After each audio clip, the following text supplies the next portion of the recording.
This is the Bates Bobcast, our weekly podcast that takes a look at the week that was in Bates athletics. My name is Aaron Morse, and this week we are celebrating the Bates football team knocking off previously unbeaten Wesleyan. Field hockey's best start since 1983, and an absolutely thrilling win for men's soccer over Bowdoin on the new Russell Street field turf. All that and more coming up on the Bates Bobcast.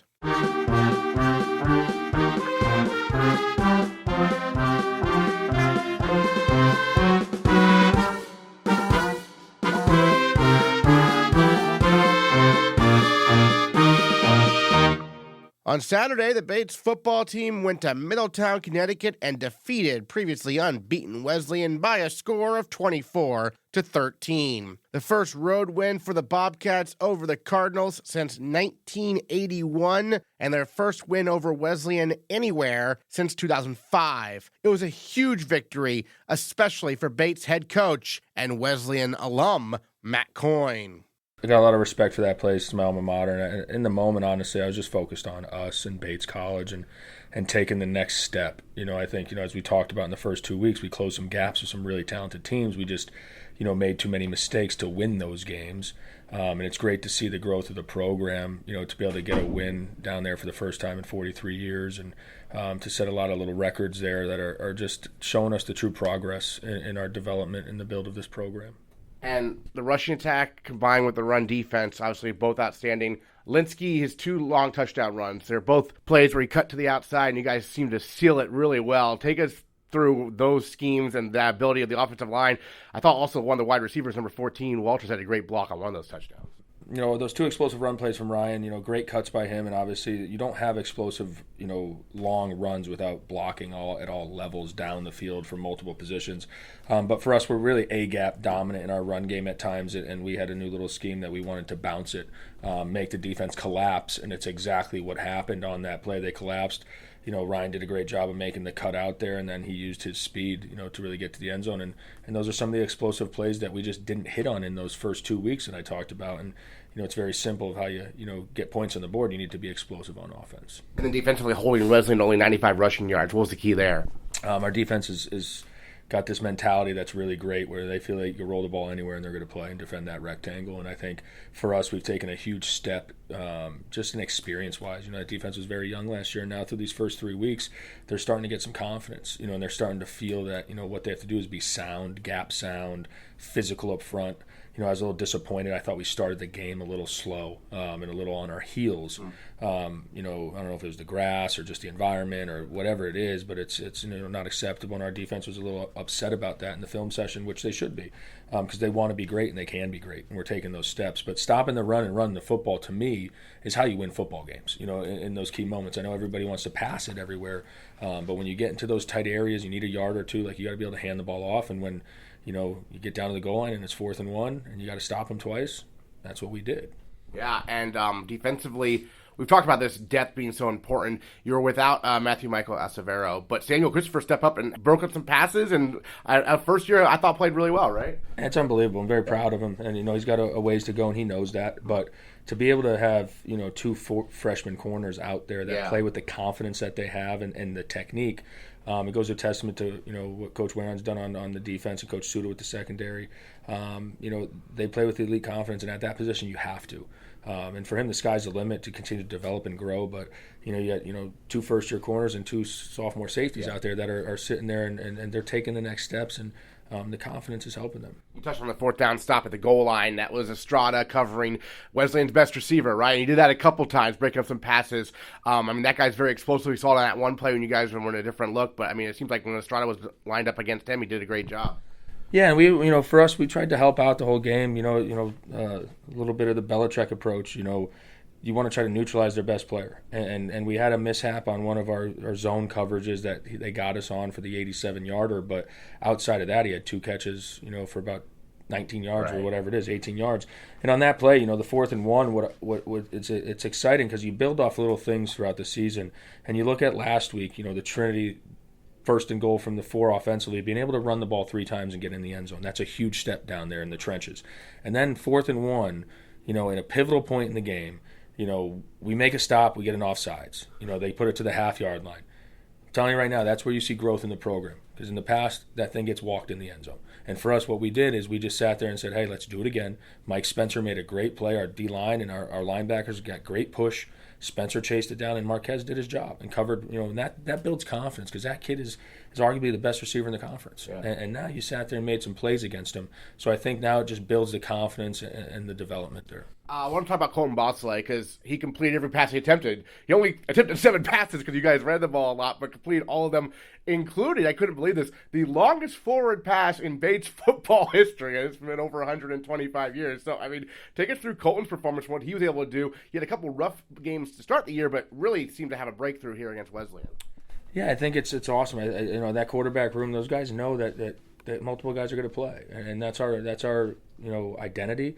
And certain players have certain skill sets right now that are exemplified, and they're all developing still. Even Colton, but Seneca did great things in the run game for us, and Colton came in, and for me that just shows the type of leader he is, and just the culture of our program. Most importantly, is that just because you have a few rough weeks and you get set back a little bit, and now you're splitting series or on a series count. It's like still make it your Super Bowl rep when you go in there, and you understand the impact you can have on a game. And I think sort of through this first 2 weeks, it's sort of cleared his mind and let him just go out there and have fun playing football, seeing space and throwing to space, and finding a guy like Ryan Gleason who does everything right, and finding that play out of halftime. That's huge. That was a real big point in the game for me where I was like, all right, like these guys are ready to take the next step and win one of these games that they haven't won. And then, really in that last drive, and I know we'll get to it in the fourth quarter, we get the ball with 9:52 left in the game. We're up 8. We go on a 7-minute and 57-second drive. That's Bates football right there. 11 plays, 53 yards. We get down there, we're on the 19, it's fourth and a yard, half a yard, and I'm sitting there and it's like, everybody probably was expecting me to go for it, to be quite honest. And to me, I think, Marcos Ruiz, he's an unbelievable kicker. And for me, that right there, if you don't ever give the kid the chance to do it, he never knows his capability. Mm-hmm. So the confidence he'll take from that, is unbelievable. Just knowing that we all believed in him, and then he went out there and did it. And that was an awesome experience. That drive really showed me that we're ready to take some of these next steps. Yeah, I was going to ask about that drive, but that kind of broke it down. I think the Wesleyan announcers were stunned you did not go for it on 4th and 1. What was going through your mind there? Because you had been running the ball well. It wasn't that long of a distance. And if you get the first down, Wesleyan's going to have to start burning their timeouts, but instead you go for the 2-score lead. Yeah, I think it's just, it's everybody talks about analytics and this and that. And to me, I just believe in my guys. Mm-hmm. And I think in that moment, you have an 8-point lead. You got 2 minutes left. We burned the 2-minute warning. They got 3 timeouts. For me, you got to try to get to that 2-score lead because that right there, that field goal really puts stress on the offense. Yeah. You sit there and hand it off, and we don't get the push in the A gap. We get the stop. The momentum swings right away. For us, we feel very confident in our defense, and I just felt confident that Marcos, looking at him, I knew he was going to make it, and I knew that this was his moment. And that's what you do. Your special teams, and what we talked about the first 2 weeks, our special teams hurt us. Our special teams caused turnovers at times. Our special teams won us the game this weekend. And that's why it's so important, those thirds of the game, with the special teams, defense, and offense. So just really, really proud of those guys executing, the guys blocking up front, making sure that operation snap hold, Dom Varelli and Colton Holding. Everybody has a role. Everybody has a play that they made in that game that was huge. And for us, it was really, we played complete football.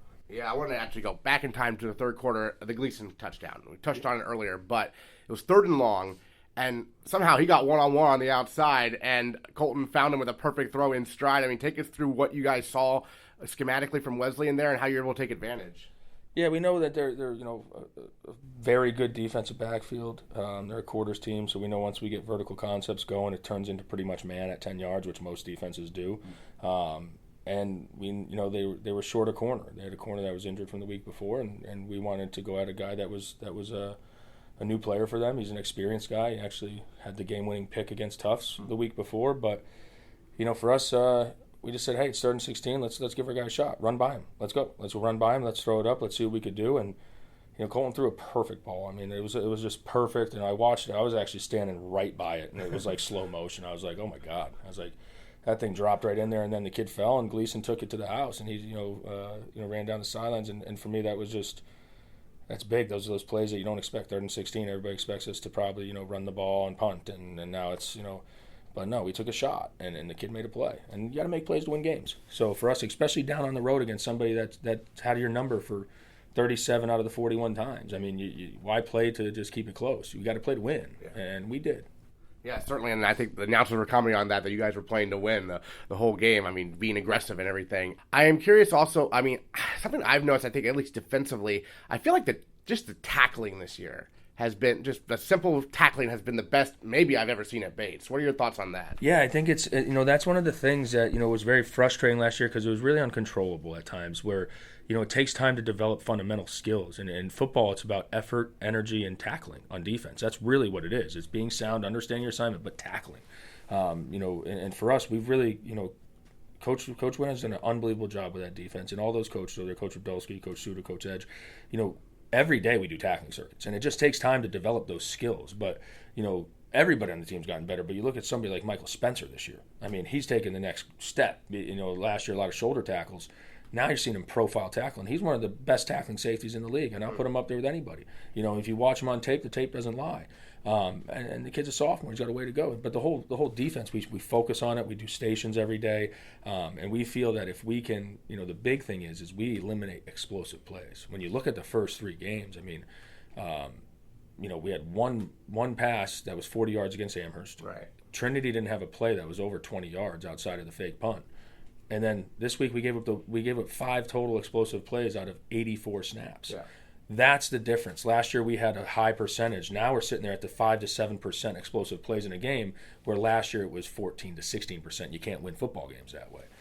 So I think it's just a growth and development of just continue to build fundamental techniques and skills. And when you focus on that, that's a great deal. Well, speaking of fundamental tackling, it wasn't technically a tackle, it was a pass breaker, but Ryan Rozik's play on 4th down against the best receivers you mentioned maybe in the conference. I mean, that must have got everyone just so hyped up because that sealed the win. Yeah.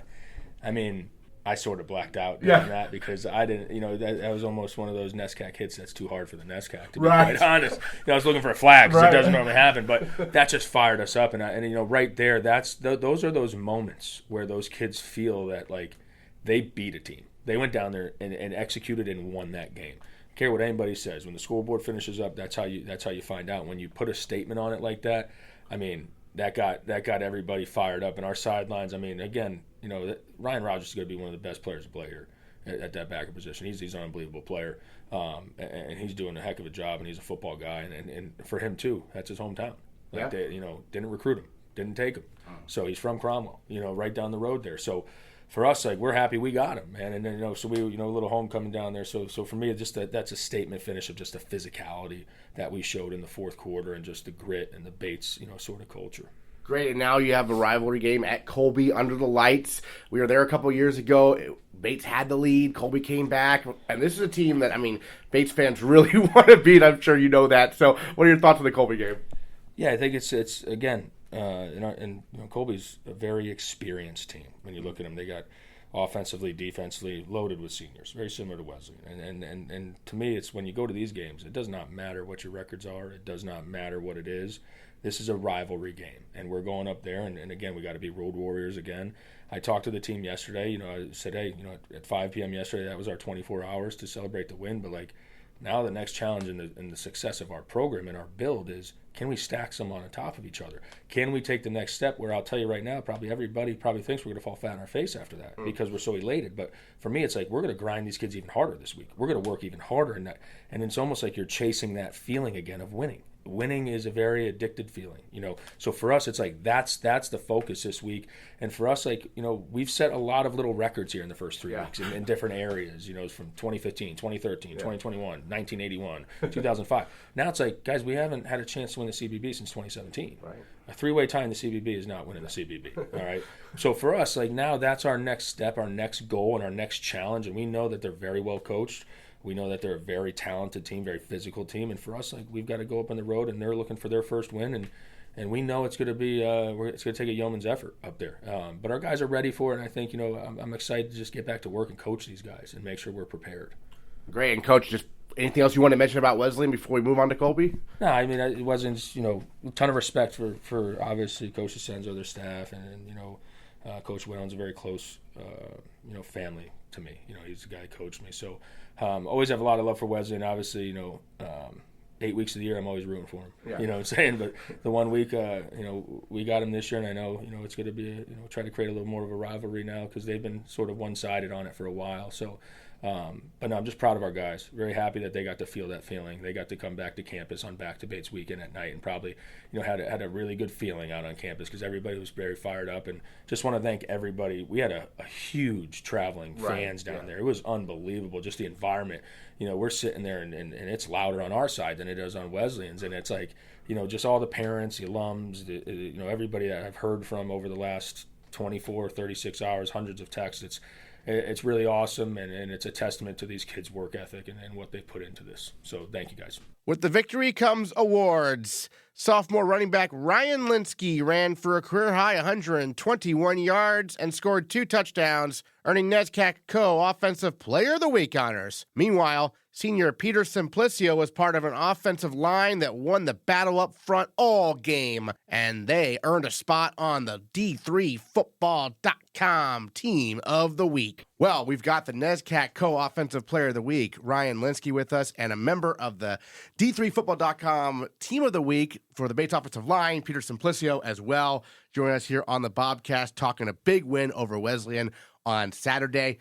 Ryan, let's start with you. Every week this week, it's been a new career high for you in rushing yards.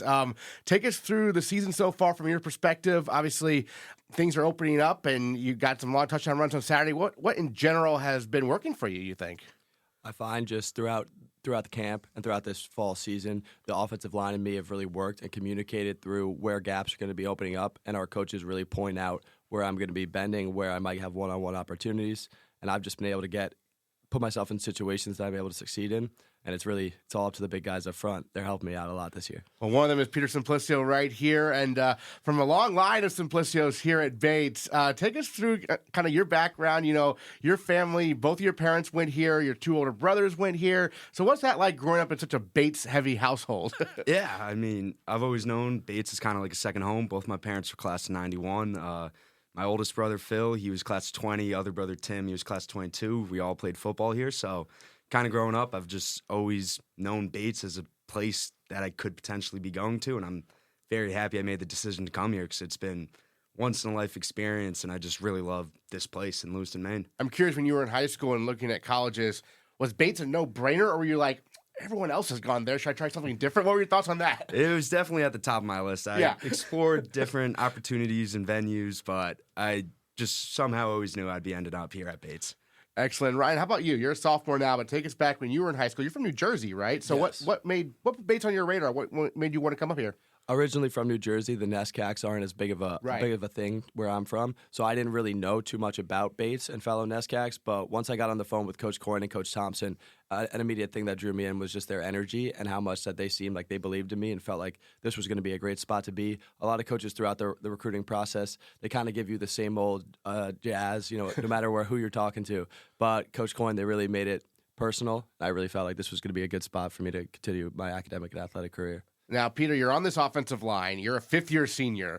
Everyone else is underclassmen. So what's it like having this group and how it's gelled so well so far, right? Yeah, I mean, it's very different from coming up when I was the sophomore underclassman and I was looking to all these seniors and fifth-years mentors when I was the young guy, but now I'm the old veteran, I guess, on this offensive line. So it's very different. They bring a lot of energy and passion to the group, so it's really fun. And it's not just about like the 5 guys that we have on the field the whole time. It's the entire offensive line room, all 14 of us, and most especially Coach Watcher's doing a fantastic job just helping us get ready for games. So Ryan had the 2 long touchdown runs there on Saturday. Normally I ask the person who scores a touchdown to take us through. I want, from your perspective, offensive line perspective, take us through those 2 plays where Ryan bounced outside and scored.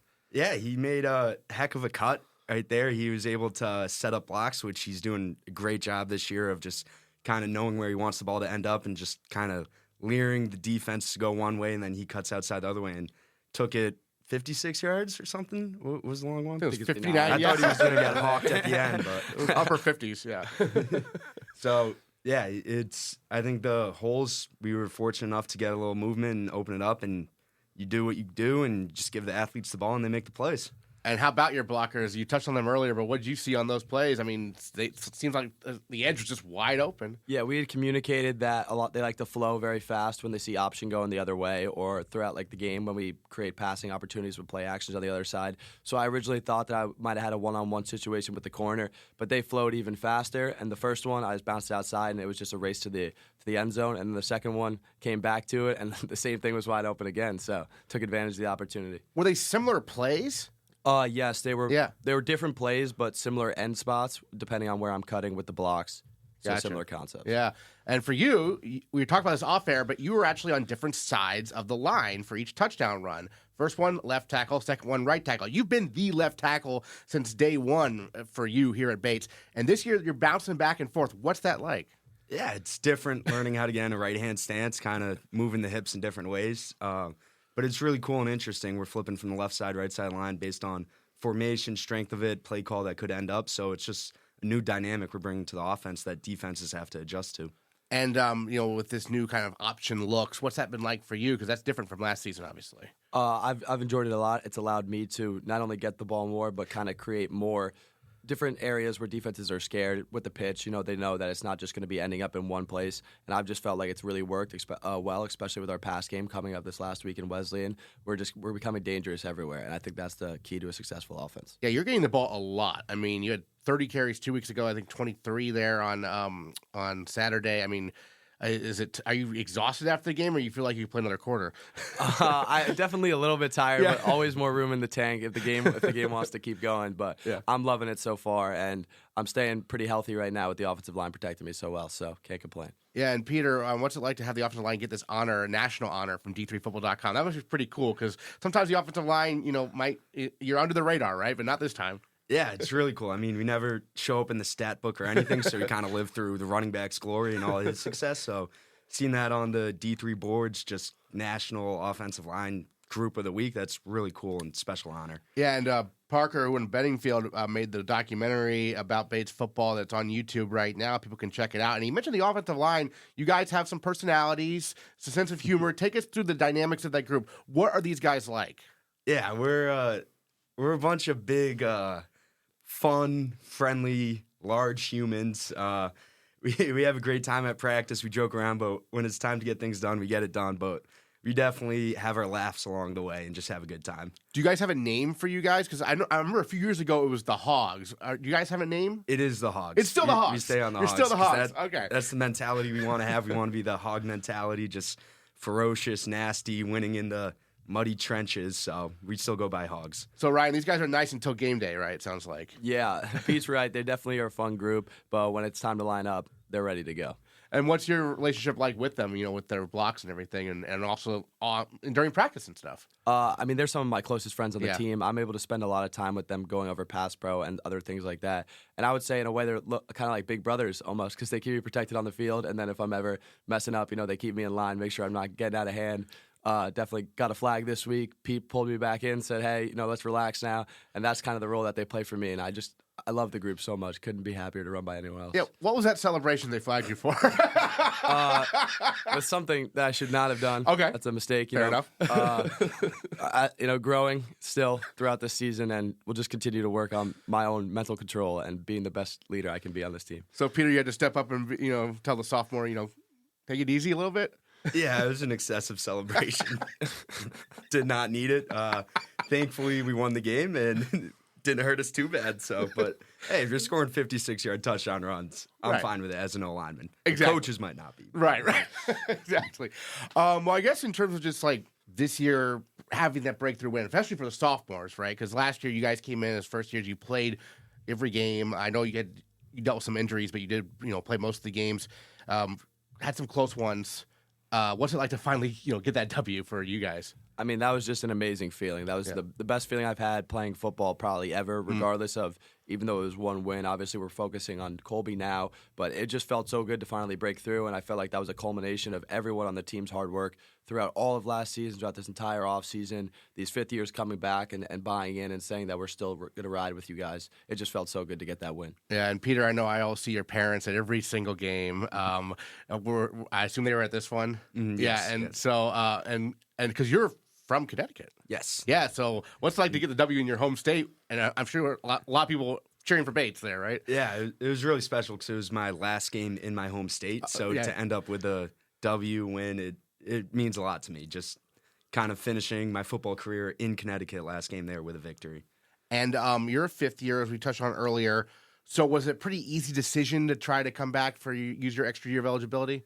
Yeah, I think so, because my whole thought process was when I'm older and I'm like 60 looking back at it, what's 3 more months of college football, college life? So I got a bunch of friends now working 9 to 5s. I text them all the time because we have Tuesday morning meetings. I'm like, hey, guys, wake up, attack the week, have some fun.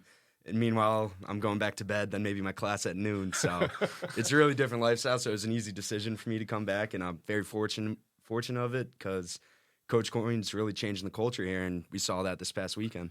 Yeah, I mean, what has Coach Coyne meant to this program, in your opinion, as someone who's been here for 5 years? Yeah, he's meant a lot. He's brought a lot of energy and just kind of being better overall leaders. He's pushing us to like really be the players who we are, not just, I guess, on the field, off the field as well, and really kind of just help these younger guys mature and grow, and this kind of allow this next generation of Bobcats coming to fruition. And Ryan, being a sophomore, what did you learn from your first year of college football? Because you did get to play a lot. What was the biggest transition for you from high school, maybe? The biggest transition, I think the speed of the game definitely picks up a little, but overall, just kind of moving on to the next play. A lot of times, I was overconscious about, was I making the right play? Am I holding myself to the right standard? Am I going to have my job going forward? Rather than just being myself and playing football. And I think that once I was able to kind of put all that other stuff to the side and just play the game, that's when I was able to find the most success as a sophomore compared to a freshman. Excellent. You touched on this, Peter, but we're on to Colby now. Yes. And I think you're looking for your first win over Colby, right? Yes. Yeah. I'm defeated against Colby right now, so it means a lot to me this rivalry week. Just not Colby and Bowdoin try to get that CBB. Yeah. I don't believe we've had it at Bates since 2017 for football, so it means this week means more. Yeah, because both your older brothers probably won one, right? I believe so, yes. Yeah, so are you hearing from them about the importance of this rivalry? Yeah, they said there's nothing like winning the CBB trophy and just being the Kings of Maine. Excellent. All right. Well, your thoughts for both of you on Saturday's game? We haven't gotten to talk about something you wanted to mention. Ryan, we can start with you. Well, I'm just very excited to get out there against Colby. It was a nail biter last year that I know a lot of us wanted back. So we're just very excited to go up there and get to see them again. They're a very good team, but we're confident in our own ability, regardless of who we're playing. So our opponents are nameless and faceless, and we're just worried about competing against ourselves. Peter, how about you? Any other thoughts you wanted to mention? Yeah, I'm just looking forward to get back at them. Going 0-3 against them so far in the career. Lost to nail biter last year. Ended up on the last play. So I just really go up to Waterville and just run the football. Peter Simplicio representing the D3Football.com Team of the Week offensive line here at Bates. Ryan Lynskey, and NESCAC co-offensive player of the week. Thank you so much for joining us on the Bobcast. Really appreciate it. Thanks, Aaron. Lynskey and the offensive line weren't the only Bobcats taking home hardware. Sophomore place kicker Marcos Ruiz made a 38-yard field goal to put the Bobcats up by 11 with 1 minute and 50 seconds remaining in regulation. The clutch kick basically put the game out of reach for the Cardinals and earned Ruiz NESCAC Special Teams Player of the Week honors. Well, Marcos, I mean, as a kicker, it's kind of, you're waiting for that moment, right? And you got your moment on Saturday. Take us through what was going through your head when Coach Coyne told you, go out there and kick the field goal. Honestly, I wish I had more to tell you. I was just so locked in, I don't really remember anything. Once we crossed the 50, I went over to my net and I started, mentally dialing in. And then that fourth down came along, and honestly, I thought we were going to go for it. But I went out to the huddle anyway, and Coach Coyne was like, hey, I'm trusting you. Let's get this done. And, I said, yes, Coach, and we went out there and we got it done. And as the ball went off your foot, you're thinking right away, this is going to be good, or do you kind of lean? I tried to kind of look to see if it would get there. Or? I mean, if it was a turf field, I would have been 1,000% confident. That grass is a little rough, so I would say I got underneath it a little bit, but I was still pretty confident. And what was it like celebrating with your linemen and your teammates after that kick? You saw the video. Yeah. Big John came and picked me up. That's something I never had before, so it's really special. This team is really special, and this win this past weekend just proves what we're capable of. And these guys work so hard, and we're just going to keep ironing all the little things out, and we're going to get it done. Yeah, and you've had obviously you had PATs this year, you've handled the kickoffs, but this was actually your first field goal attempt of the season. Yeah. So what was it like waiting 3 games to finally get out there for a real long kick, right? Listen, I think that those types of special field goals, they wait for themselves. Yeah. So it was definitely worth the wait, and I'm glad it happened in a big game and a big win for the program. I know your brother Ramon, he's at Rutgers now working for them. I know he was at the Amherst game. I assume he probably wasn't at this game because I think Rutgers had a game. No. Yeah, but did you hear from him afterwards? Yeah, my phone was blowing up from him, yeah. And then, I mean, for the team as a whole, what was the celebration kind of like, the trip back, I guess, from Wesleyan to Bates?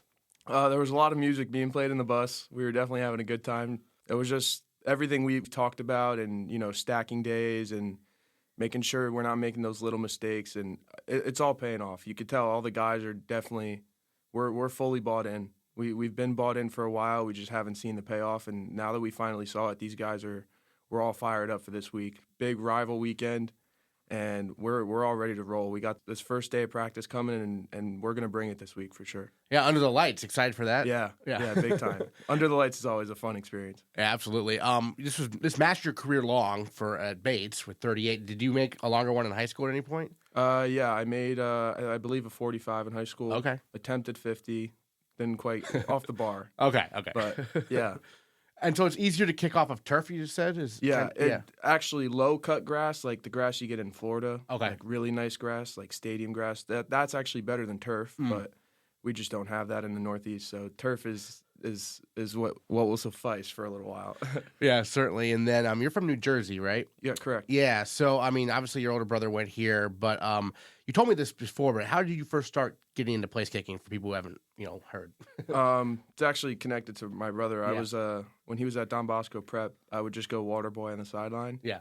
And I would tend to hang out right around the kicking net. And as a little soccer kid, it was kind of exciting seeing them just hear the ball come off their foot on the sideline. And, over time I started doing it myself on the sideline with them. And I connected with one of the kickers at the time, Leo, who unfortunately passed away in a car accident. But ever since then, I've been really connected to him. And, I have his block from high school, and it's like a motivating factor for me. For sure. So he was a kicker at your high school? At my brother's high school. Oh, at your brother's high school. Okay, wow. So yeah, definitely keeps that in mind. Yeah, for sure. And so yeah, you were a soccer player first, though. Correct. That's a pretty typical story for kickers. I feel like pretty typical, converted soccer players. And then I mean, in terms of kickers at the NFL level, are there any guys you kind of look at and say, hey, I want to kind of like model what I do after them, or are the mechanics pretty similar for everybody? I mean, kicking is one of those things that there's somewhat of a cookie cutter, kind of way to do it, but there's definitely guys that go, different pathways, and they kind of have their own form per se, and those guys can be just as good as other guys, and that's just the way it is. But I would honestly say that I kind of model myself after Young Wei Koo of the Falcons, who just also hit a game-winning field goal. Yeah, 58-yarder. Yep. Yeah. But my old kicking coach, he's connected us, and we're all connected. And then Val Ambrosio, he was at Tulane. Angelo Guglielmello, he was at Stony Brook. So we kind of have a little group that we can train together over the summer and whatnot. Gotcha. And then just looking ahead to this Colby game coming up, I mean, it's at their place, going to be under the lights. As a kicker, you can't get too hyped up, right? You have to sort of be level and focus. So how do you kind of balance that? Because I know you want to be energetic, but you also want to be focused on your mechanics and stuff, right? Yeah. Honestly, like I said before, it's just I've been doing this for so long. My brain just kind of shuts down for me.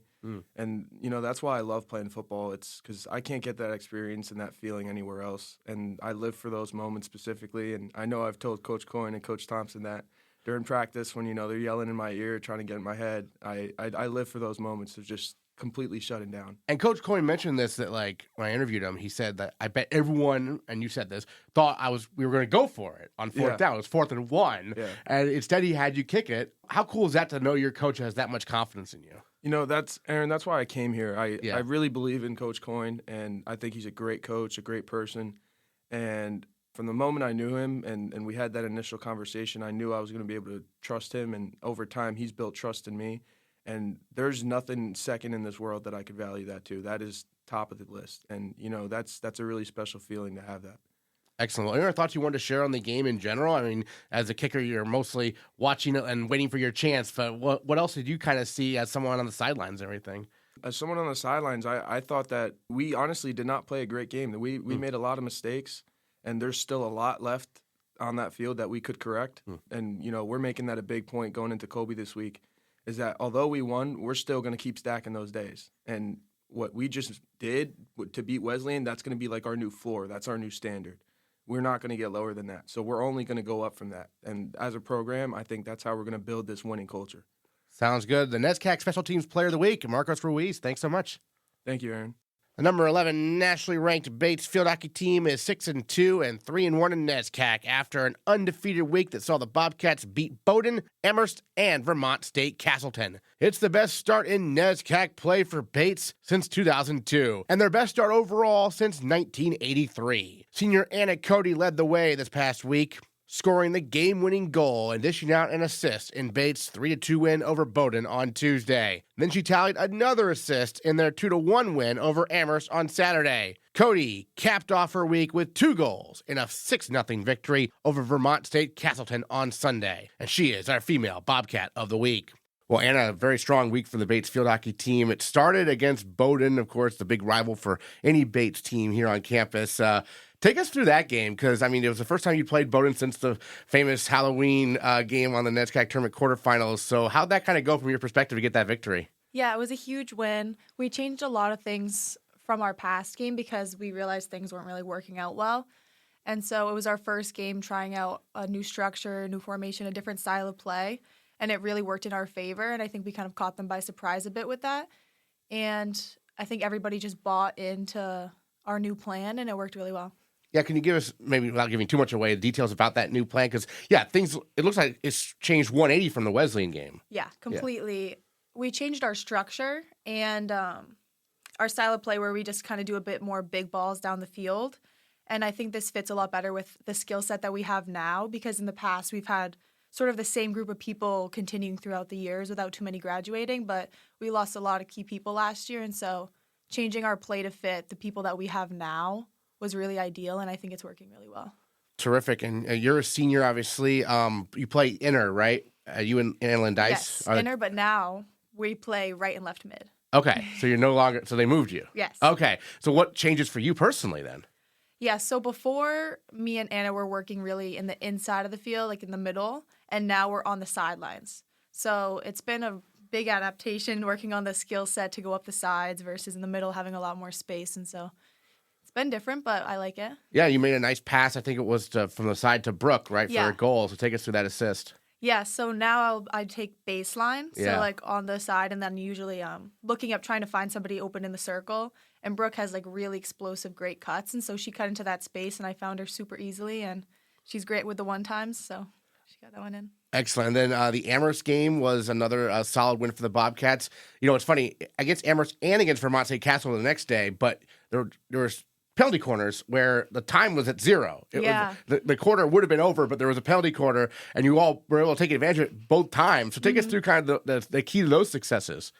Yeah, I think a key to those were we weren't stressed out about needing to score, because I think we were up in both situations. And so going into them super calm and just executing the plays that we knew very well, I think was key to those successes. Excellent. Then I've noticed something with the team. You have some sort of theme this year where, like, you're barking or something. Is that like you have the dog in you, or how does that go? Yeah. Well, so we're talking about how, like, we have this, like, dog in us, like the top dog mentality. And so we've been, like, instead of being cats, we're dogs. And, like, we are just, like, it's just, like, a little funny thing that we do, and so we're just like barking. It's really funny. Gets the team hyped up a little bit. Yeah, a bit more than cats. And then, as a senior, what's it like seeing, some of these first years come in and have an immediate impact, right? Yeah, we have a lot of amazing first years, lots of talent this year, and I'm super proud of them. They're all stepping up very, very well.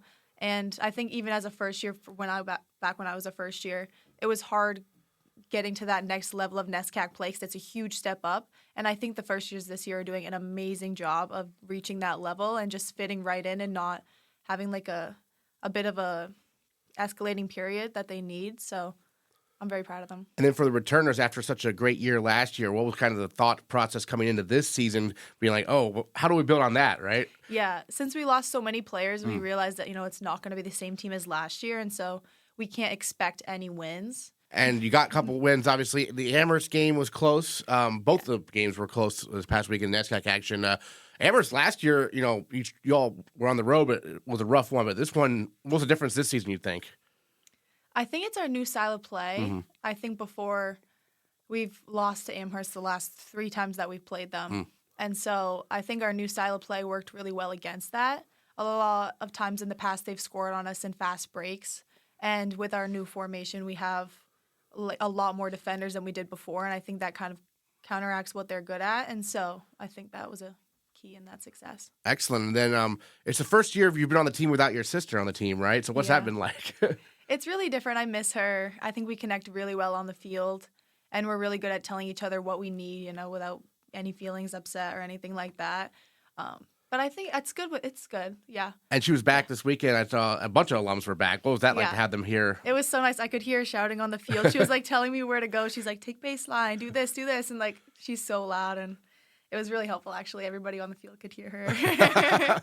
Excellent. Then just in terms of, you talked about the new strategy sort of, and now you have a Williams team that has been off to a great start this year.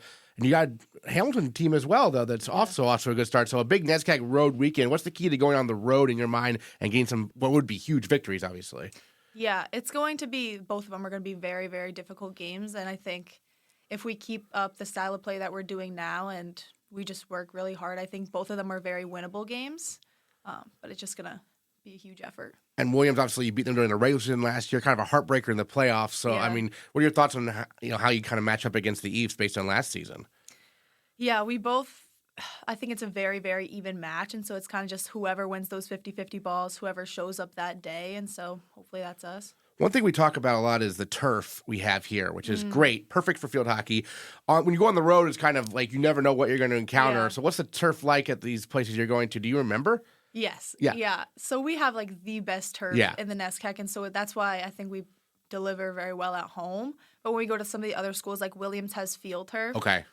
It's not as slow as a lot of the other schools, so we're not too worried about it, but it is significantly slower. And so it does take us a bit of time to get used to that on the road. And then Hamilton's turf is Astro, so it's not too bad at all. So that one shouldn't be a tough one. Okay, excellent. I feel like because Vermont State Council is a perfect example, right? You went there last year, it was like a football field, right? It was awful. It takes us a good chunk of the game to even get used to it. A lot of our passes, they're just not strong enough to reach where our intended target is. And so it's not ideal for us playing our game, but we adapt. On the flip side, when they come here, it's very difficult for them. Yeah. Exactly. Yeah. Great. And then I guess any other thoughts you wanted to mention on the start to the season so far? It's actually the best start since 1983 for the team because you were 5-3 through 8 games last year, 6-2 now. So what are your thoughts you wanted to share on the start of the year so far? Oh yeah, that was crazy. I didn't expect that at all, but that's really great to hear, and hopefully we can continue that and have a record-breaking season again. Sounds good. Iacovitti, our female Bobcat of the week, a big week against both Bowdoin, where she got a key goal and an assist in a 3-2 victory, and then also got another strong performance, an assist in a 2-1 win over Amherst on Saturday. 2 goals on Sunday there against Vermont State Castleton. Thanks so much. Thank you. Speaking of wins over Bowdoin, the men's soccer team beat the Polar Bears at home for the first time since 1999 with a thrilling 1-0 win last Tuesday on the new Russell Street Field turf. Junior Sebastian Iacovitti headed in the game winner in the 90th minute. So obviously you're from Italy, which soccer, football is huge there, as it's famous, on the national team and everything. I normally ask people how you started playing growing up. I imagine you were playing right when you start walking, basically, right? Take us through your background with soccer. Yeah, so I would say that my mom actually got me into soccer because the first memory I have of soccer is playing on the beach with my mom throwing the ball at me. She would just continuously keep throwing the ball at me, and I would just either dive for it, kick it to her, whatever I could do to play with the soccer ball. And in Italy, it's huge. Soccer is a part of my daily life. I've played soccer since I was 6, and ever since then, it's been a huge part of my life. And that's how I ended up here at Bates. So I'm very grateful. Yeah. So when it came time to look at colleges, what made you, first of all, want to come to America? And second of all, because I assume you came straight from Italy, you didn't go to high school in America at all, right? No. Yeah. So what made you want to come to America, and how did you get introduced to Bates? To give you background, my mom is from the U.S. Okay. She's from New York. And I kind of always have had this idea that I wanted to go D1. I wanted to go play soccer in the U.S. because I felt like in Italy, if you play soccer, it's either you play soccer and you don't go to school, or you go to... So I couldn't do both. Right. If I went to university, I could not have played soccer at a high level. No college soccer in Italy. No college soccer in Italy. Okay. So the only option that remained was either the UK or the US. And I felt like the US had better exit opportunities as well. So that's why I ended up here. And to tell you a bit about my story, I think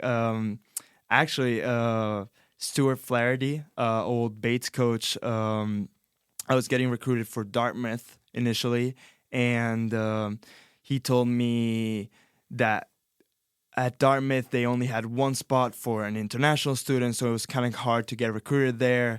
And he ended up talking about Bates and how great Bates was, how great the community was, and just how the team playing D3 at the end of the day is not as bad as I thought, because you get a great balance between studying, going abroad. You get to do all these things that you don't get to do as a D1 student.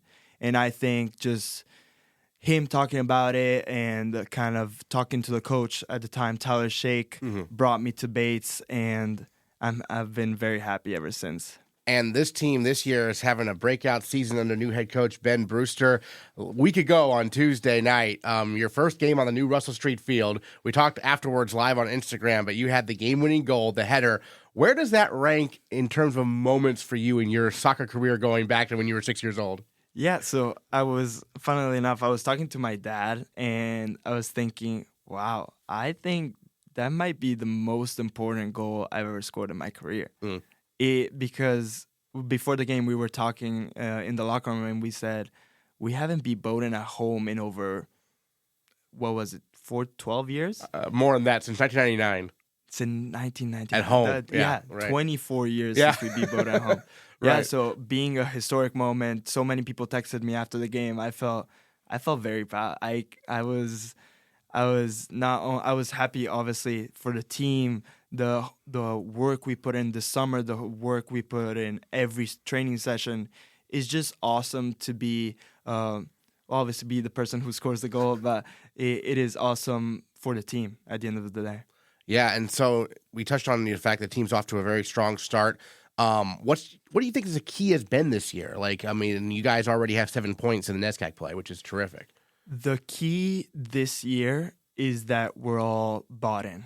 We're bought into what the coach believes, we're bought into each other. We believe in each other, and I think that has been the key this year. Working for each other, teamwork, team cohesion has been off the roof, and I think that has been the key this year. And Tife Agunloye, who had the assist on your goal, is off to a really strong start, too. He's got a bunch of points already. What's the dynamic like between you two there in the front? Yeah, so me and Tife have been playing for the past 3 years together. Yeah. In my freshman year, we played soccer over the summer together as well at Manhattan. And I think our chemistry just keeps developing. The more we play together, the more I'm understanding his movement, the more he's understanding me. And I think it shows. He assisted 2 goals of mine this year, and yeah, it's going great. He's a great guy. He's a great striker, and I love working with him. You mentioned buying into what the coach wants. That's Ben Brewster, new head coach. He's actually a Bowdoin alum, so he beat his alma mater there. But what is it about Ben, makes him such a strong coach? What is he bringing to the program? I think his past, because we all respect him very much. He was All-American in both lacrosse and soccer, so we respect him as an athlete and we respect him as a coach. We believe in what he says because he's also worked in a D1 team. He worked at UMass Amherst. I think just the way he speaks to us, the way he gets to us, the way he talks to us individually, just is great. He really has gotten to us in a way we haven't gotten to before.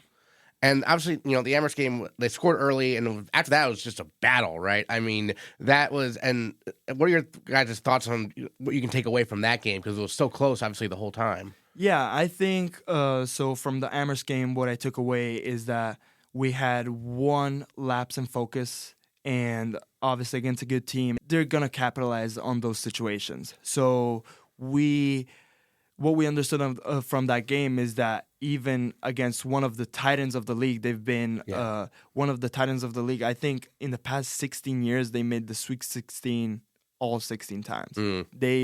They're a consistent program. They're a program we look up to, and playing well against them, because I think we did very well against them. We battled until the end. We created chances. I think that gave us a lot of confidence going forward, going towards our goal in the next few games, and we have a big doubleheader weekend this weekend. So absolutely, and we did have the dedication for the new Russell Street turf on Saturday between the soccer matches. You played on the grass the previous couple years. What's it been like moving over to turf? Yeah, we were talking with the team, and we all agreed on that the rust that was there before, it was not for a winning program. We thought rust was just hard to calculate the bounces. It was very uneven in most parts of the field, and I think having a turf field helps us a lot, helps us train, helps us as a training facility. It just helps us not train as late as well. So I think in terms of scheduling, in terms of a lot of things that goes into it, this rust is a blessing to us. And the turf, I understand, is different kind of than the Garcelon turf. It's both field turf, but it is different. How does the two turf surfaces compare? Yeah, so I've played on both turfs, and I think the Garcelon turfs is a bit softer at the bottom because football plays on it, and they have a lot of tackling. Right. They go on the floor a lot. So I think that the turf being a bit harder surface on Russell helps us a lot because our legs don't feel as tired because we're running all the time. Yeah. And it's just a lot more useful for a soccer player. Great. And just going back real quickly, because you came from Italy straight to Bates, what were the biggest cultural adjustments maybe to America for you? I'm always curious about that. What was something like, oh, they do that this way here or something like that? Yeah. What I was really surprised about is just how massive things are here. I remember coming to the U.S. and seeing a truck for the first time, and I thought, we don't have those in Italy. We just don't have space for those. So where would that fit? And I just think how massive things are just really surprised me, and also the food. Well, of course. Food is also massive, although Italy is known for food too. Yeah. You probably like Italian food better. Yes. Have you found any good Italian restaurants here? I have refused to try. You're not gonna try Olive Garden? I am not. Well, Sebastian, thank you so much for joining us on the Bobcast. Really appreciate it. Congrats on the great start to the year for the men's soccer team. Thank you very much, Aaron. Thank you for having me here. The men's golf team turned in an impressive performance over the weekend at the Bowdoin Invitational, taking 5th place out of 21 teams. And first-year Sean Resnick turned in an outstanding performance, particularly on Sunday when he finished at even par. Resnick finished tied for 6th place out of 122 competitors. Well, Sean, a very strong performance from the Bates men's golf team there at Brunswick Golf Club at the Bowdoin Invitational this past weekend. And for you personally, you were, I believe, 6th, right? Yeah. Out of a big field. So take us through kind of the 2 days, how they went from your perspective. Probably your first time playing that course, am I not mistaken? Yeah, so we didn't get a practice round in, just the busy schedule. They were all booked up on Friday. So Saturday was my first time seeing the course. And we went over it with the coach before on Friday afternoon, but I'd never really seen it before, so I wasn't really sure what to expect. And it's pretty similar to Martindale, our home course. Just like maybe a little bit longer, a little bit more open. And so I went into it feeling pretty good, was hitting the ball well. And then, just started off a little shaky and eventually found myself and put together a pretty good round. And then Sunday was also pretty good, just pretty consistent over the whole weekend, not many mistakes. So you said you started off a little shaky. Did you play 1 through 18, or did you play it in a different order? I started on hole 14. So you start off shaky on the back 9. Okay. Yeah. I never know if you had to play in an order or not. But Yeah, this one was a shotgun start. So I started on 14 the first day and 4 on the second day. Gotcha. Gotcha. Okay. And so starting in the middle of the golf course, does it matter to you where you start? No, not really. Yeah. It's just like harder to, like when you go over the round after, harder to realize what holes you're on. But during the round, it's fine. It doesn't really matter. Excellent. So tell me, your first year, how did Bates get on your radar for college? What made you decide to come up here and be a Bobcat? So I wasn't really even like considering Bates until like mid-October last year. And then I just had a call with the coach and then went on a visit, and I really thought I could see myself here. And then next thing you know, I'm here. And what's the team like? What's it like joining a college golf team? Oh, it's awesome. Yeah, it's great. All the guys are amazing, especially the seniors, just like welcoming us.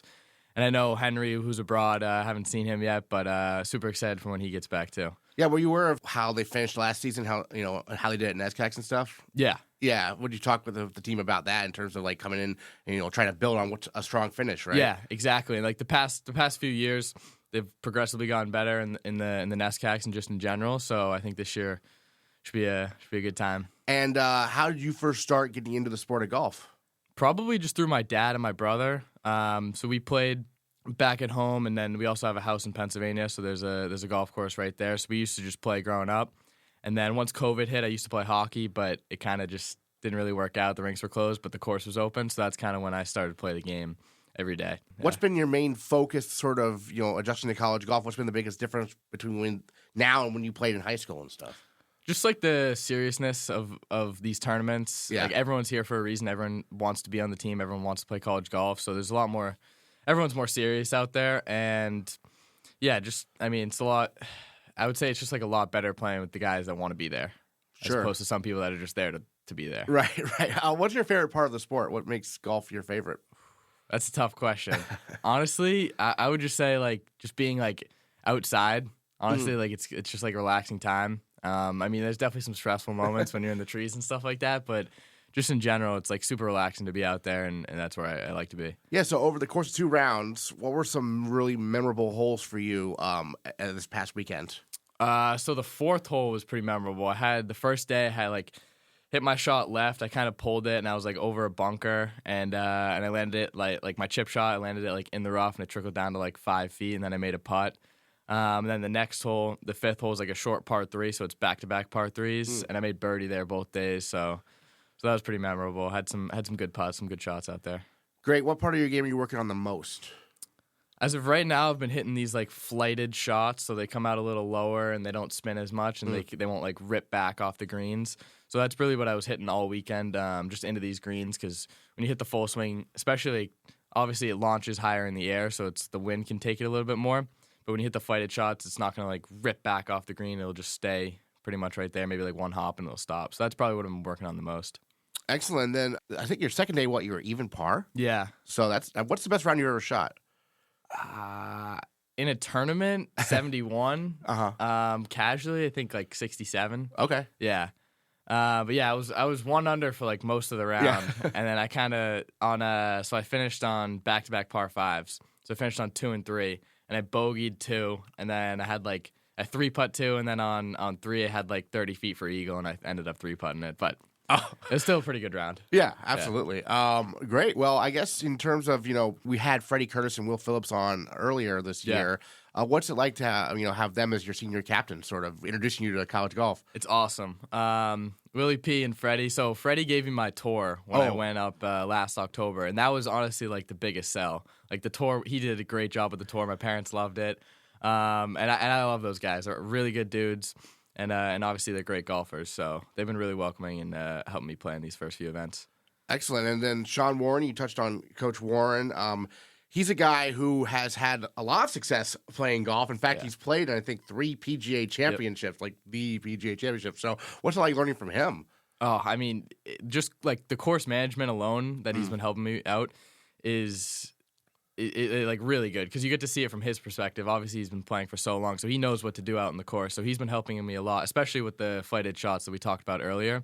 And then I got to play with him probably like 2 or 3 weeks ago, and he's a striper of the golf ball. He's really good. Does he have a big drive or what's? Yeah. Oh yeah, it's like so consistent. It's just like right down the middle. Yeah. No, he's a really good player.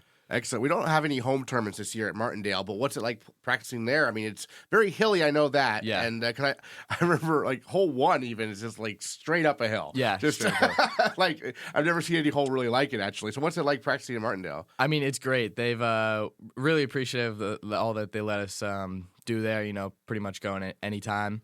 And yeah, the course. I mean, it's like kind of 2 different nines. So the front nine's a little bit more open, a little bit more hilly, and then the back nine's a little bit tighter, which I think is really good for practice when we go out to these other courses, because you get to see 2 different nines every time you play it. And yeah, it's a little different than the golf I'm used to. Even though I'm from Mass, it's still a little bit different. But I really like it, really enjoy it so far. Excellent. Yeah, I was going to say, you guys played earlier this year. You're from Massachusetts, and you guys played at Williams to start the year. So had you played at Taconic before, being from Mass? No, I'd never played it before. We played it on Friday, but I'd never played it before that. And that course is sweet. Gotcha, yeah. And then, because I think Freddie or Will, one of them said it was their favorite course in the NESCAC. Yeah, it's awesome. You guys have the CBB Championship this Saturday, 11 a.m. in Waterville. This one, you actually get a trophy. I mean, you're probably new to the whole Bates, Bowdoin, and Colby thing, but what's been your introduction into that rivalry so far? I mean, the guys are all really excited to play in that, and I know every year they are. So yeah, we're definitely trying to win that this weekend. But yeah, just in general, the big rivalry between all of us, they really want to get it done. And I don't think they've won since not my sophomore, Freddie's sophomore year. It's been a couple years. Yeah. So we're definitely trying to bring it back home this week. Excellent. Well, Sean, any other thoughts you wanted to share about the Bowdoin Invitational or your time as a Bobcat so far we haven't got to talk about? Yeah, I mean, Bates has been awesome so far. I'm really happy I'm here. And, obviously it's a little challenging with the schoolwork and stuff, but just staying on top of it, good time management has been really important. But I'm really liking it so far, and all the guys on the team have been great. And yeah, I'm excited to be here. Excellent. Sean Resnick, first year helping the Bobcats finish 5th out of 21 teams at the Bowdoin Invitational, shooting even par there on Sunday to finish in a tie for 6th place individually out of 112 competitors. Thanks so much for joining us on the Bobcast. Really appreciate it. Thank you so much. Most Bates teams hit the road this weekend, although the cross-country teams host the Bates Invitational Saturday morning at Pineland Farms, and women's tennis hosts Nichols College Sunday morning at the Wallach Tennis Center. Stick with GoBatesBobcats.com as we'll have all the latest news throughout the week. And we'll catch you next time on the Bates Bobcast.